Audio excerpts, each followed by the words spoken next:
This is going to be a vulnerable post, so if you don't like that, you might want to keep scrolling. I'm fresh back from Vegas with a Cheer Choice Award in my hand. You guys, all my life, I felt alone, even in a room full of people. Always being too much and not enough at the exact same time. I always knew deep down I was a good person, but nobody was allowed to see her because the real me was buried beneath all the lies and bullshit stories that I had been told about who I was supposed to be. And none of those stories really were about me. For decades, the real me was just dying to be free. But I was a prisoner of fear.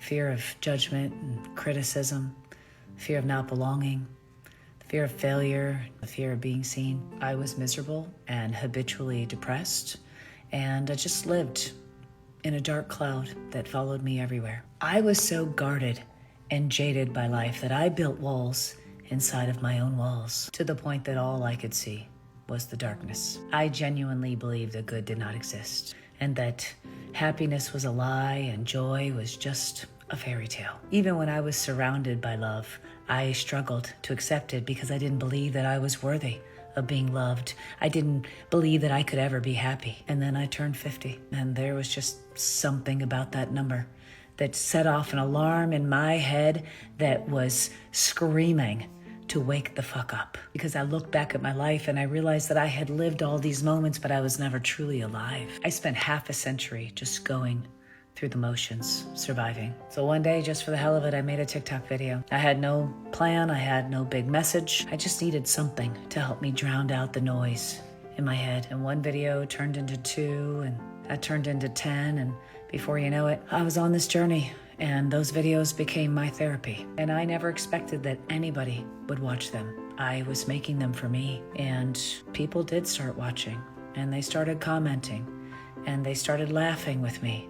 And before you knew it, I had a community that was forming around me, and suddenly I felt seen. For once in my life, I didn't feel alone. I was doing something for me, and somehow it was helping other people. So I kept going, despite the haters that told me I was too old, I was too loud, I was too tattooed, I was too much. I kept going for everybody that's always felt invisible, because I know what that pain feels like. I kept going for anybody that needed a laugh, or somebody that just needed a voice. And through making those videos, I somehow discovered my own voice. And I never did it for the views, the likes, the recognition. I never did it for an award. I did it for every single person out there that struggles to see their value, for every person that struggles to find joy, for the ones that feel alone and that just need a little hope. I do it because for most of my life, I was that person. So when I was nominated for Cheer of the Year, I was completely floored, because imposter syndrome is my lifelong shadow, and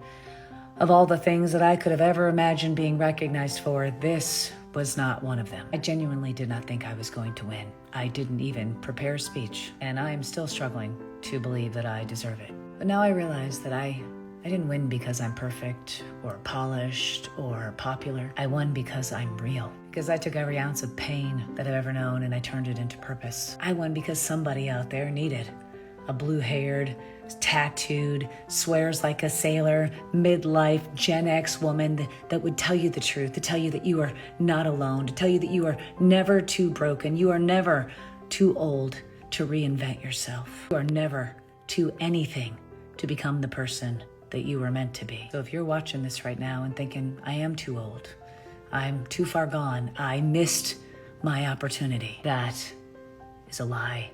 A big, fat, society-fed lie, and I am the proof of that. You still have time. You still have something worth saying, and we need your voice. So here's my love letter to you. Write your story and edit the shit out of it often. Tell your truth. Make the video. Take up space. Be loud and be too much, because the world needs your fire. Shine so fucking bright that you blind them with your light. To every person that believed in me when I did not believe in myself, thank you. And thank you to Cheer Choice Awards for seeing creators for who they really are. Warriors in a digital world that are reaching through the noise and spreading joy. Thank you. I'll keep doing this until I can no longer do it. Because this, for me, this is freedom. I love you, and I mean it. Now go enjoy the fucking ride. And the winner is... winners of Cheer of the Year 2025 is... Will the real Slim Sherri please stand up and come and accept the award for Cheer of the Year?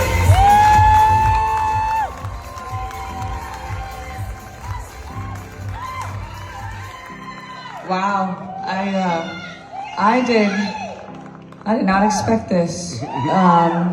I did not prepare anything because I was like, I'm not Cheer of the Year. Like, if you put me up for like the most swear words in a year, I mean, it would make sense, but this doesn't make sense. But I'll start by saying thank you to all my fans, because I wouldn't be up here if it weren't for all of you. Again, I can't see you, but I know you're out there, and the people that nominated me and support me and show up every day, and I show up for them. And I started 3.5 years ago, not intending to make content for this long, and I just keep doing it because there are people out there that need it, people that look forward to whatever daily dose I have, whether I'm, kicking you in the pants or telling you to give the world a big middle finger and just be who you are and be authentic and be genuine. And I spent most of my life not being myself, and I just decided I was just gonna be me, the real Slim Sherri. So